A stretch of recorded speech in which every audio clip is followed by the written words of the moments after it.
Good afternoon, students. Good afternoon, sir. Good afternoon, sir. Good afternoon. Good afternoon, sir. Good afternoon, sir. आपकी class में कोई आयुष विक्रम सिंह है क्या? ये वेटिंग लिस्ट में कोई है student? Yes sir, new admission है उसका भी।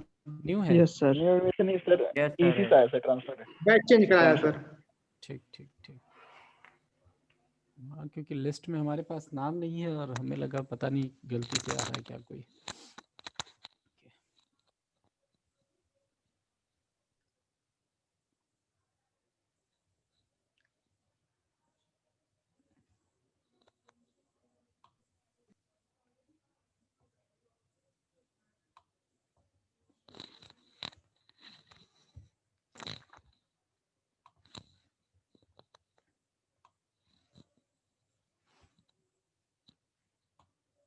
आप लोगों ने ओपैम्प स्टडी किया? कोई प्रॉब्लम, कोई दिक्कत, कहीं कुछ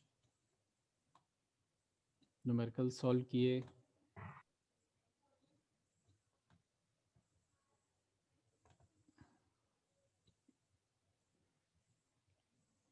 सब ठीक ठाक चल रहा है सब्जेक्ट में?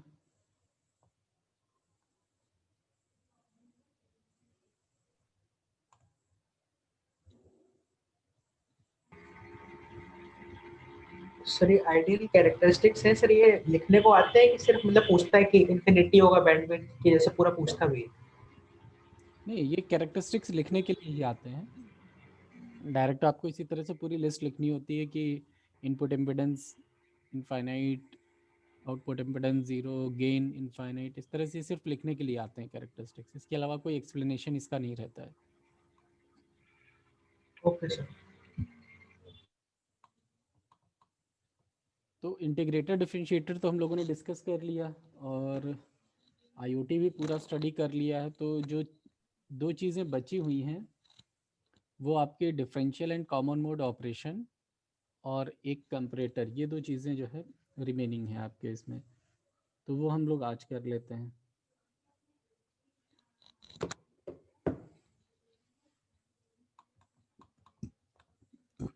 तो अब जैसे डिफरेंशियल और कॉमन मोड ऑपरेशन की बात करते हैं, तो हमारे जो ओपैम्प का हम लोग जो आउटपुट स्टडी कर रहे हैं कि आउटपुट आता है, तो this output is due to differential input as well as common mode input.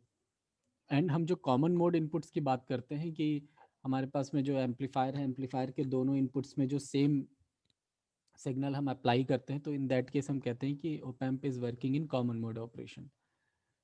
तो ये जो कॉमन मोड ऑपरेशन है, ये बेसिकली हम जो स्टडी करते हैं वो इसके लिए स्टडी करते हैं। मेनी डिस्टर्बेंस सिग्नल्स, मतलब कुछ डिस्टर्बिंग सिग्नल्स होते हैं या कह सकते हैं कि नॉइज सिग्नल्स होते हैं। ये सिग्नल्स कभी कभी आपके इनपुट्स पर, ओपैम्प के इनपुट्स पर अपीयर होते हैं। और नॉइज या अनवांटेड इलेक्ट्रिकल सिग्नल्स जो होते हैं, ये सिग्नल्स हम ऐसा अज्यूम करते हैं अपने सर्किट्स में, अपनी स्टडी में, कि ये इवनली डिस्ट्रीब्यूटेड होते हैं। कि अगर मान लीजिए किसी पॉइंट पर नॉइज आ रही है तो वो इवनली डिस्ट्रीब्यूटेड होगी। अब लाइक हम लोग जैसे ये ओपैम्प की बात करते हैं, एंड ओपैम्प के पास हमारे पास में दो टर्मिनल्स हैं ओपैम्प में, एक इन्वर्टिंग एंड एक नॉन इन्वर्टिंग। तो अगर नॉइज आएगी तो दोनों टर्मिनल्स पर आएगी और इक्वल नॉइज आएगी दोनों टर्मिनल्स पे। ये ऐसा अज्यूम करके हम अपनी जितनी भी थ्योरी करते हैं, जो भी डेरिवेशंस करते हैं, वो हम यही अजम्पशन लेकर के करते हैं। अब इसमें जैसे कॉमन मोड ऑपरेशन की बात कर रहे हैं, तो अब ये नॉइज सिग्नल्स जब अपीयर होते हैं आपके ओपैम्प में, तो दोनों इनपुट्स पे अपीयर होंगे। अब जब दोनों इनपुट्स पे ये कॉमन सिग्नल अपीयर हो रहा है, तो इन दैट केस क्या होगा कि इस नॉइज सिग्नल, इस डिस्टर्बिंग सिग्नल की वजह से भी आपका आउटपुट आएगा, एज वेल एज जो डिफरेंशियल इनपुट हमने यहाँ पर अप्लाई किया होगा, मतलब जो इनपुट हम इंटेंशनली अप्लाई कर रहे हैं, जिसको हम एम्पलीफाई करना चाह रहे हैं यहाँ पे, वो भी अप्लाइड होगा। तो इट मीन्स यहाँ पर दो तरह के सिग्नल्स हैं। एक आपका डिफरेंशियल इनपुट होगा जो इंटेंशनली अप्लाइड है, जिसे एम्पलीफाई करके हम आउटपुट पे लेना चाह रहे हैं। एंड सेकंड आपका कॉमन मोड, यानी जो नॉइज की वजह से जो सिग्नल्स हैं वो भी आपके एम्पलीफाई होकर के आ रहे होंगे। तो हम लोगों ने सुपरपोजिशन थ्योरम स्टडी किया है। तो इट मीन्स कि अगर दो तरह के इनपुट्स अप्लाइड हैं तो आउटपुट दोनों की वजह से होगा। एंड एक बार हम डिफरेंशियल का आउटपुट कैलकुलेट करेंगे, एक बार हम इस कॉमन मोड का आउटपुट कैलकुलेट करेंगे एंड दोनों को सम अप कर देंगे, तो as per superposition theorem overall output हमें मिल जाएगा due to differential and common mode operation. Is that clear?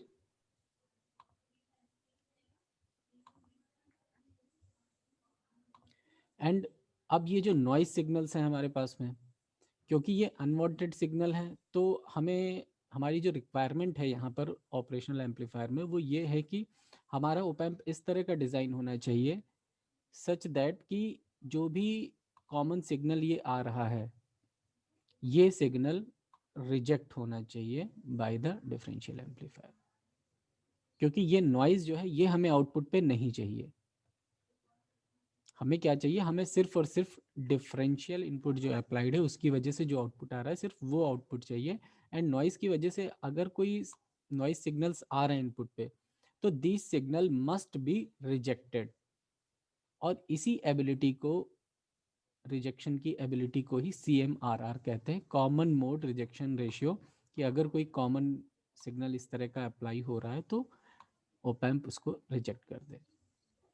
That is why कि ये CMRR जितना हाई होगा उतना ज़्यादा ओप एम्प की रिजेक्शन कैपेबिलिटी होगी। मैथमेटिकली अगर हम लोग इसी चीज़ को देखें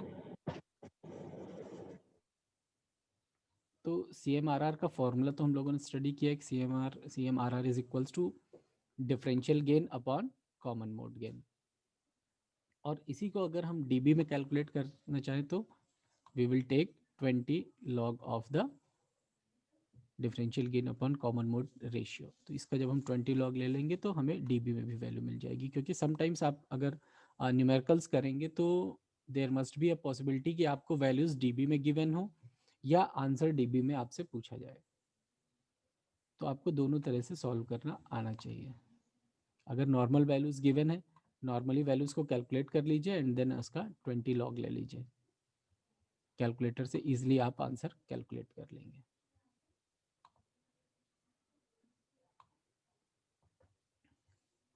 तो ideally common mode voltage gain is 0, hence ideal value of CMRR is infinite and practically it must be very large.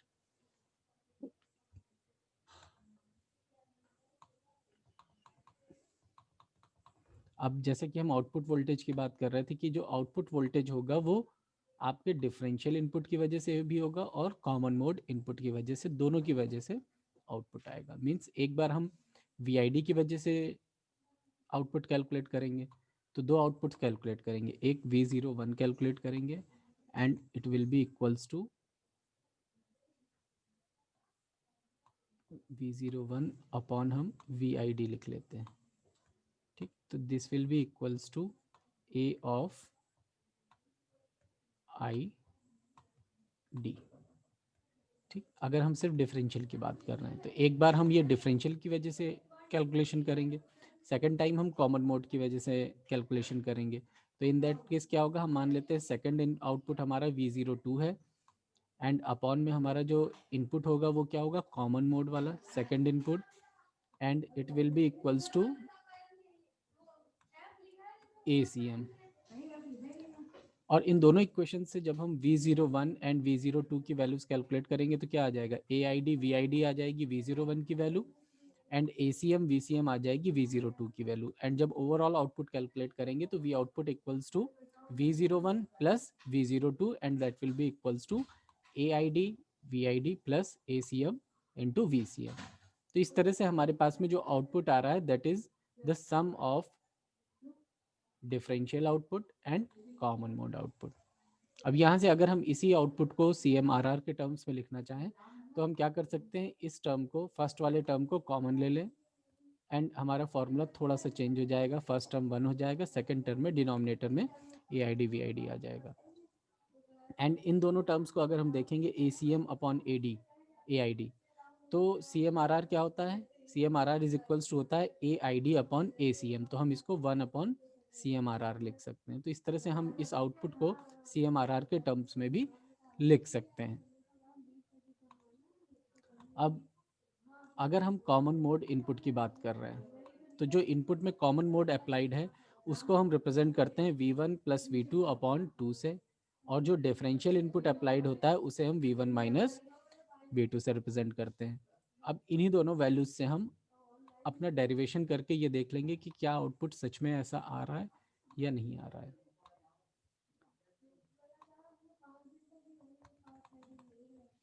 ये देखिए, ये हमारे पास में ओप एम्प है, minus plus V1 V2 apply कर दिया सिग्नल, एंड V आउटपुट क्या होगा, एक बार V1 की वजह से एक बार V2 की वजह से। तो जब V2 0 है तो V0 1 की वैल्यू A1 V1 होगी, और जब V1 0 है तो V0 2 की वैल्यू A2 इंटू V2 होगी। और ओवरऑल आउटपुट जैसा अभी बताया था V0 1 प्लस V0 2, और this output will be equals to V0 equals to A1 V1 plus A2 V2। तो इस तरह से हम लिख सकते हैं अगर हमारे पास में ये दो इनपुट्स अवेलेबल हैं ओप एम्प में फ्रॉम सुपरपोजिशन थ्योरम। अब हमने जो अभी आपको बताया था कि VCM is equals to V1 plus V2 upon 2 होता है, तो 2 को तो हमने इस तरफ ट्रांसपोज कर दिया, एंड VID हो गया V1 माइनस V2। अब इन दिस इक्वेशन V0 वाली जो हमारी इक्वेशन है, इस इक्वेशन में हम V1 और V2 की value in terms of VCM and VID put करेंगे। एंड ये कैसे हो सकता है, अगर हम इन इक्वेशंस को 3 एंड 4 को एक बार ऐड कर दें और एक बार सब्ट्रैक्ट कर दें। जब हम इक्वेशन 3 एंड 4 को ऐड करेंगे तो this V2 and V2 will be cancelled out, and हमारे पास में 2V1 equals to 2VCM plus VID आ जाएगा। एंड 2 को इस तरफ ट्रांसपोज करेंगे and V1 is equals to हमारे पास में ये एक्सप्रेशन आ जाएगा, या हम VID अपॉन 2 प्लस VCM लिख सकते हैं।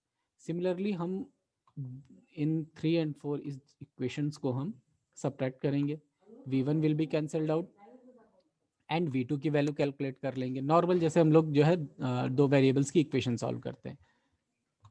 तो इस तरह से हमारे पास में दो वैल्यूज आ जाएंगी V1 एंड V2 की।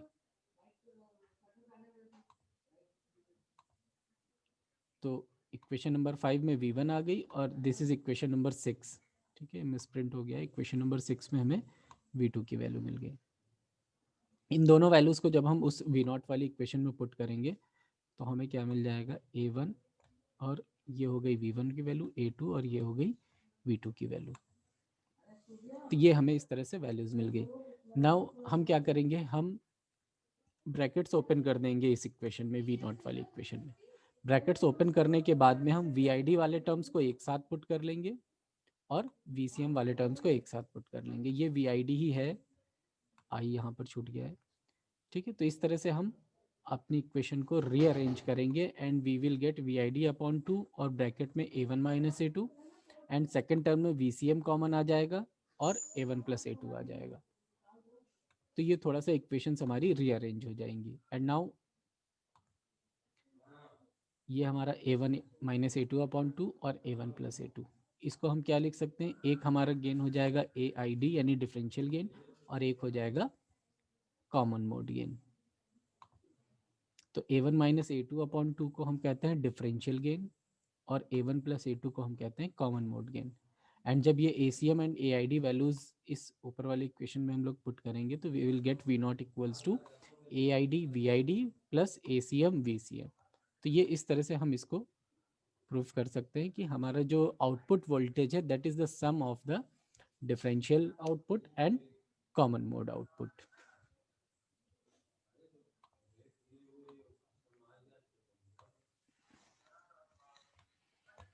क्लियर? नेक्स्ट स्टार्ट करें op amp as comparator. Doubts या कोई क्वेश्चंस हो तो पूछिएगा, अदरवाइज हम आगे स्टार्ट करते हैं next. Good afternoon sir. Good afternoon. Sir एक बार AID और VID वाला सर थोड़ा कॉन्सेप्ट एक बार बता दीजिए सर। AID और VID, यस सर। आयुष आप तो फर्स्ट क्लास कर रहे होगे, यस सर यस सर। तो इतना डिले क्यों किया ब्रांच चेंज में? सर मैं पहले ही अप्लाई किया था लेकिन हो नहीं रहा था सर, बाद में किए सर। अच्छा, तो काफी सिलेबस छूट भी तो गया है आपका, कैसे कवर अप करेंगे? सर वीडियो लेक्चर्स पढ़े सर, उसी से देख के करेंगे सर। ठीक है, तो AID और कौन सा पूछ रहे, ACM? सर AID और VID का सर एक बार मतलब बता दीजिए बस सर। अच्छा, AID और VID, AID क्या है, डिफरेंशियल गेन, और VID जो है ओपैम्प में जो डिफरेंशियल इनपुट अप्लाई करते हैं वो उसे बोलते हैं। ये इस तरह का हमारे ओके पास में सर। ओपैम्प होता है, एंड ओपैम्प में दो टर्मिनल्स होते हैं, एक होता है नेगेटिव टर्मिनल और एक होता है पॉजिटिव। पॉजिटिव को हम कहते हैं नॉन इन्वर्टिंग, एंड नेगेटिव को कहते हैं इन्वर्टिंग टर्मिनल। ठीक है, तो ओके हमारे सर। पास में जो VID टर्मिनल होता है, हम दो इनपुट्स हैं, दोनों इनपुट्स पे इनपुट अप्लाई करते हैं। जैसे कि अगर हम ये कह दें कि ये इनपुट हमारा V1 है और ये V2 है, तो VID will be equals to V1 minus V2, क्योंकि ओपैम्प में हमेशा डिफरेंशियल इनपुट लिया जाता है। तो VID की वैल्यू होगी V1 minus V2। V1 non minus inverting V2। से, हाँ, नॉन इन्वर्टिंग से इन्वर्टिंग वाले को माइनस करते हैं। ठीक है, ओके सर। और AID जो होता है ओके। ये एक गेन होता है, मतलब क्योंकि ओपैम्प हमारा जो है ये एम्पलीफिकेशन कर रहा है, तो जो भी इनपुट अप्लाई कर रहे हैं वो किसी फैक्टर से मल्टीप्लाई होकर के फिर आउटपुट पे मिलता है, एम्पलीफाई होकर के उसका एक लार्ज फॉर्म मिलता है इनपुट का। तो वो लार्ज फॉर्म किसी ना किसी फैक्टर से मल्टीप्लाइड होता है, तो दैट फैक्टर इज AID, यानी वोल्टेज गेन। ये वोल्टेज गेन गेन। है जिस गेन से, जिस फैक्टर से इनपुट मल्टीप्लाई होकर के आउटपुट मिलता है, सो दैट कि ये जो आउटपुट आ रहा है हमारा, ये लार्ज आउटपुट हमें मिलता है। ठीक है आयुष, और कुछ? Yes sir. नो सर, बस थैंक यू सर।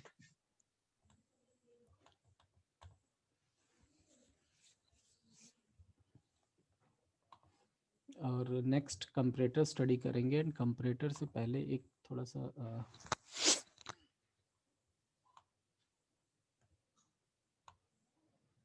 इसका कैरेक्टरिस्टिक डिस्कस कर लेते हैं ओप एम्प का।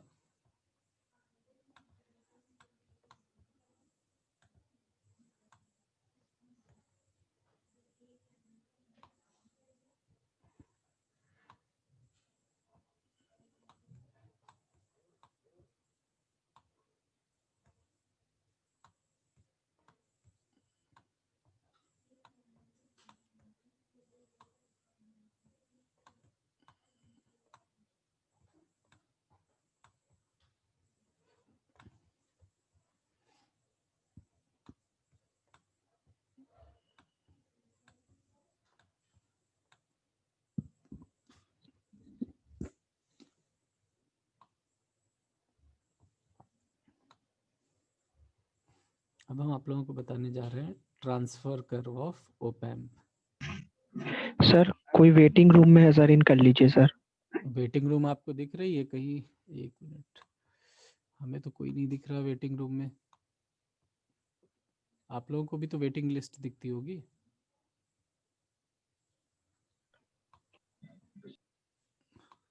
कोई नहीं है वेटिंग रूम में।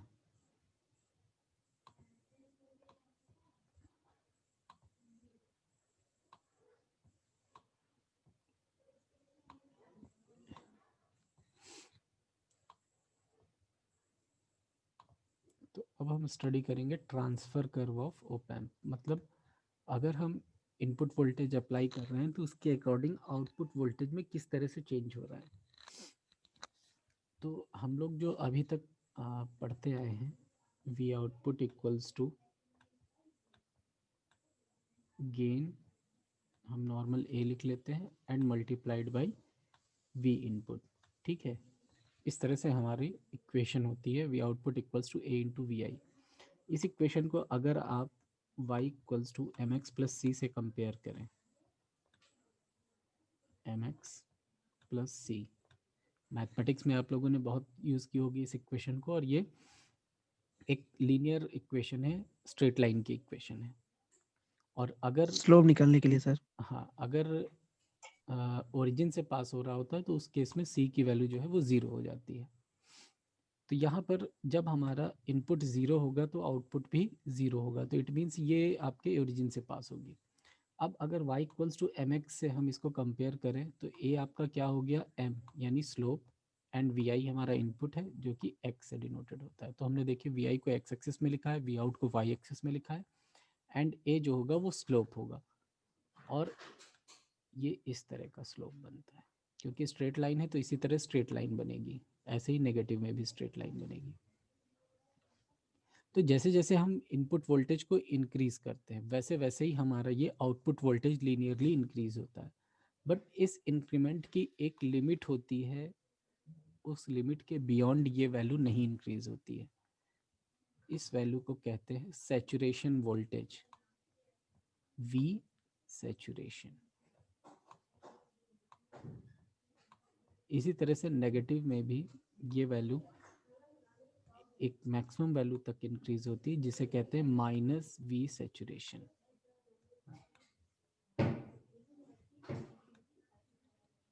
ये ओरिजिन हो गया 0। ठीक है, इनिशियली तो आपका जो वोल्टेज है हम जैसे जैसे इंक्रीज करेंगे वैसे वैसे आउटपुट आपका इंक्रीज होता जाएगा, but up to a maximum level ये इंक्रीज होगा। आफ्टर दैट फिर ये कांस्टेंट हो जाएगा, उसके बाद फिर वी आउटपुट की वैल्यू इंक्रीज नहीं होती है। ठीक है,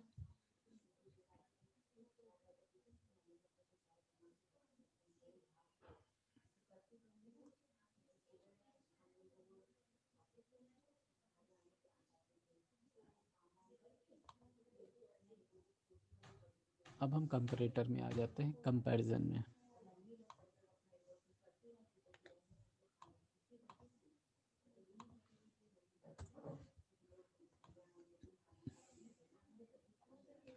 तो कंपैरेटर का काम क्या है? कंपेयर करने का। यहाँ पर हम क्या करते हैं कि एक टर्मिनल पे इनपुट वोल्टेज अप्लाई करते हैं जिसे हमें कंपेयर करना होता है, और सेकंड टर्मिनल पे एक रेफरेंस वोल्टेज अप्लाई करते हैं, नॉन वोल्टेज अप्लाई करते हैं जिससे कंपेयर करना होता है। ठीक है, क्योंकि कंपैरिजन ऑलवेज दो वैल्यूज पर होगा और ओपैम्प में हमारे पास में दो इनपुट टर्मिनल्स हैं। तो एक टर्मिनल पे हम वो वोल्टेज अप्लाई करते हैं जिससे कंपैरिजन करना होता है, और सेकंड टर्मिनल पे हम वो वोल्टेज अप्लाई करते हैं जिसको कंपेयर करना होता है। तो डिपेंडिंग अपॉन कि हम इनपुट किस टर्मिनल पे अप्लाई कर रहे हैं, हमारे पास में दो तरह के कंपैरेटर्स हैं, एक इन्वर्टिंग कंपैरेटर और एक नॉन इन्वर्टिंग कंपैरेटर, दो तरह के। तो जिस भी उस पर हम जिस भी इन्वर्टिंग या नॉन इन्वर्टिंग जिस भी टर्मिनल पे हम इनपुट अप्लाई करेंगे उसके अकॉर्डिंग उसका नेम होगा इन्वर्टिंग या नॉन इन्वर्टिंग कंपैरेटर। तो सबसे पहले नॉन इन्वर्टिंग कंपैरेटर की बात करते हैं। तो अब क्योंकि ये नॉन इन्वर्टिंग कंपैरेटर है तो हम यहाँ पर नॉन इन्वर्टिंग टर्मिनल पे यानी प्लस टर्मिनल पे इनपुट अप्लाई कर रहे हैं, और जिस वैल्यू से कंपैरिजन करना है उसे हम वी रेफरेंस नाम दे देते हैं और उसे हम नेगेटिव टर्मिनल या इन्वर्टिंग टर्मिनल पे अप्लाई करते हैं। यहाँ पर ये दो डायोड्स प्रोटेक्शन के लिए यूज़ किए जाते हैं, बस बाकी एज सच डायोड का कुछ वर्क नहीं है यहाँ पर। एंड ये जो सैचुरेशन वोल्टेज है, ये सैचुरेशन वोल्टेज इस तरह से कैलकुलेट किया जाता है, क्योंकि ओपैम्प में हमारे पास में VCC माइनस VCC या माइनस VEE भी कहते हैं, ये वोल्टेजेस कनेक्टेड होते हैं फॉर सप्लाई। तो जो भी VCC उसे 0.6 से मल्टीप्लाई कर लेंगे तो we will get the maximum saturation voltage of op amp, कि कितनी मैक्सिमम वैल्यू तक ये आउटपुट प्रोड्यूस करेगा।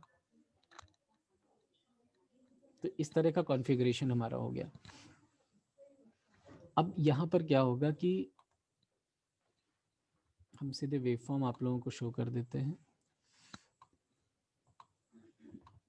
ये देखिए, ये इनपुट वेवफॉर्म है।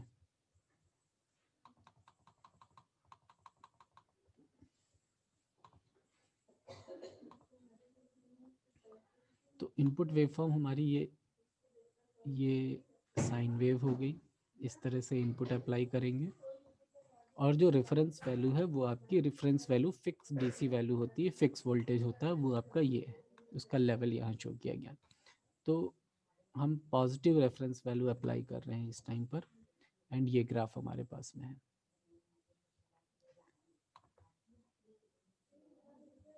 अब ड्यूरिंग दिस टाइम पीरियड, ये जो हम रेड से आपके लिए मार्क कर रहे हैं यहाँ पर, ये एंड ये, इस टाइम ड्यूरेशन में VIN ग्रेटर है या VRF ग्रेटर है? VRF will be greater.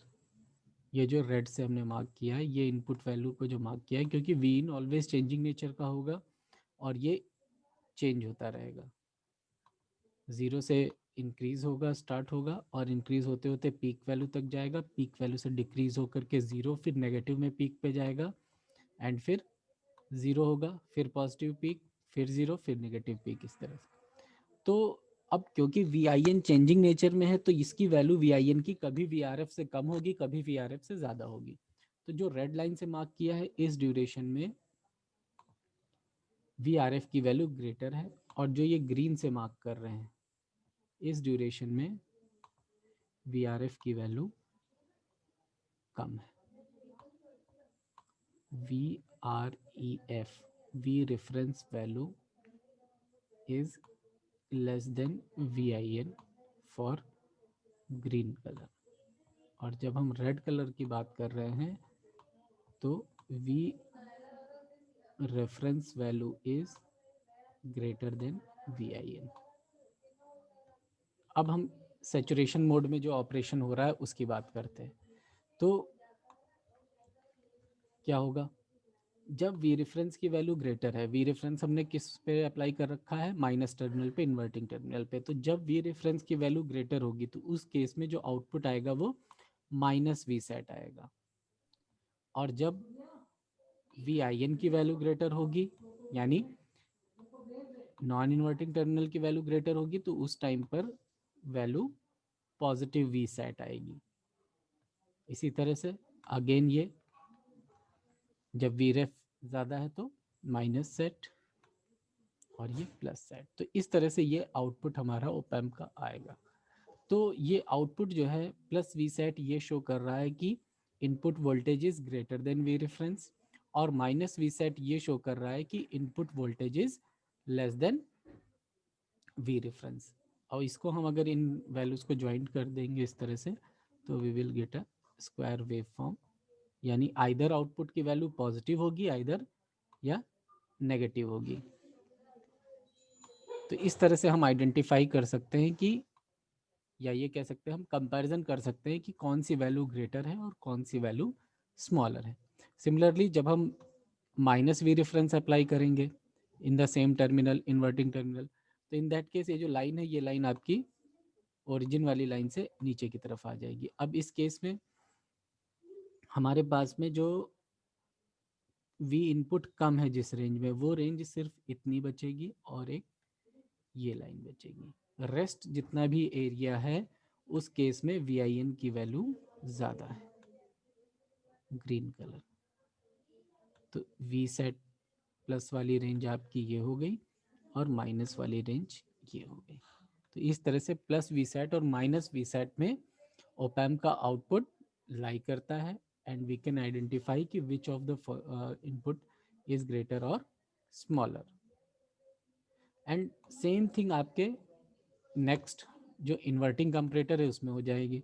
The difference is कि now we are applying input voltage to the inverting terminal and reference voltage to the non inverting terminal. Again comparison same होगा, बस जो output होगा वो previous case से differ कर जाएगा क्योंकि इनपुट के जो टर्मिनल्स हैं वो यहाँ पर चेंज हो गए हैं। रेफरेंस वोल्टेज आपके नॉन इन्वर्टिंग पर और इनपुट वोल्टेज इन्वर्टिंग टर्मिनल पे अप्लाइड है। वेवफॉर्म आपको शो हो रही है in the green colour range, जो ग्रीन से मार्क्ड है।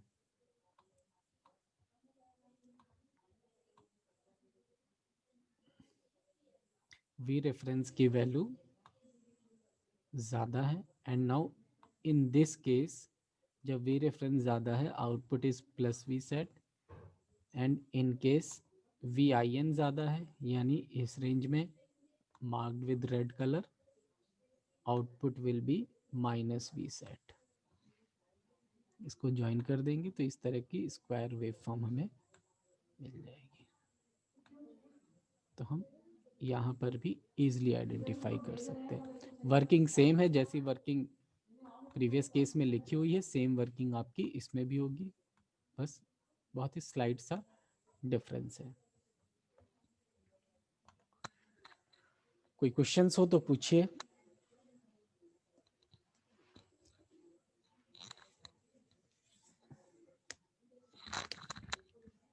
ओपैम्प में क्वेश्चंस बहुत अच्छे अच्छे बनते हैं, न्यूमेरिकल्स भी आते हैं इस यूनिट से। ज़रूर न्यूमेरिकल्स की आप लोग प्रैक्टिस करिएगा। हमने आप लोगों को एक सॉल्व्ड न्यूमेरिकल की शीट भी शेयर की हुई है, जिसमें कि आपको न्यूमेरिकल्स मिल जाएंगे। काफ़ी न्यूमेरिकल्स इसमें सॉल्व्ड हैं। ये शीट हमने गूगल क्लासरूम पे शेयर सर किया है। हाँ जी, सर ट्यूट में ये वाला क्वेश्चन था, कैसे how we will modify differential op amp into a pure subtractor, तो इसको कैसे लिखेंगे? Into a subtractor. देखिए जो भी डिफरेंशियल ऑपरेशन है, ये मतलब आप ये कह सकते हैं कि सबट्रैक्टर की तरह ही वर्क कर रहा है, क्योंकि हम जो भी आउटपुट यहाँ पर कलेक्ट करेंगे वो आउटपुट डिफरेंस आउटपुट होता है।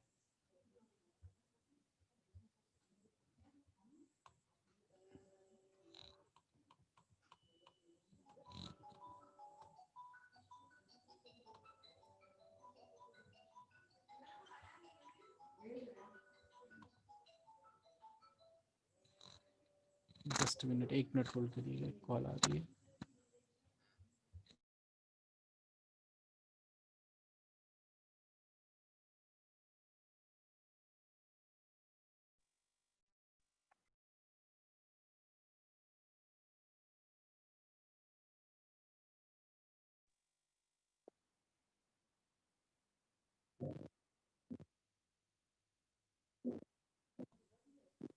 तो इसमें बहुत ज़्यादा कुछ नहीं करना होगा।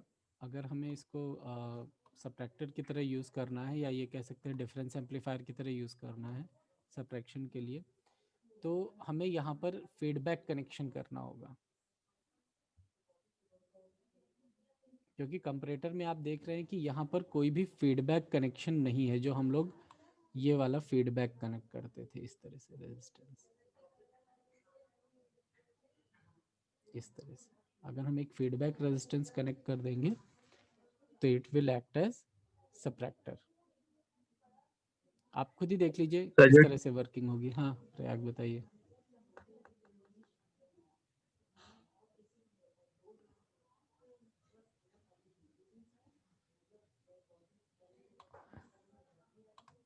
ठीक है स्वाति।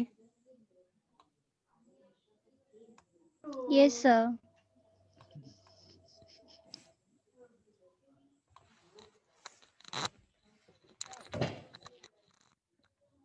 एंड न्यूमेरिकल्स की प्रैक्टिस ट्यूट वाले डाउट तो नेक्स्ट सेशन में पूछ सकते हैं ना सर?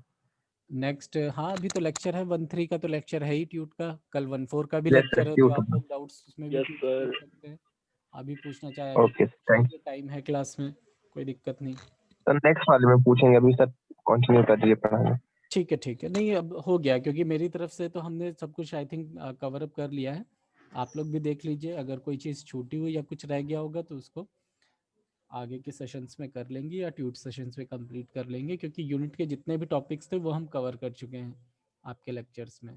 तो टॉपिक कोई नहीं छूटा है, बस आप लोगों को प्रैक्टिस करना बाकी है। आप लोग प्रैक्टिस करिए। न्यूमेरिकल्स की शीट हमने भी दे दी है, प्लस बुक में भी आप लोगों को न्यूमेरिकल्स मिलेंगे, वो सॉल्व करते रहिए।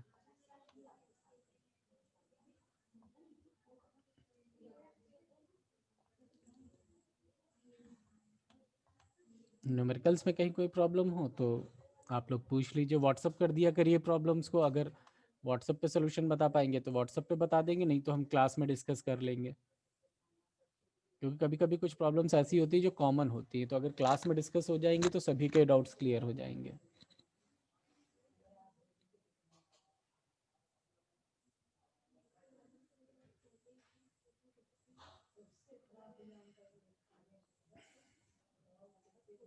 तो आज का लेक्चर क्लियर है? एंड करें क्लास? अटेंडेंस मार्क कर दी सबने? यस सर, अटेंडेंस मार्क कर दी सर।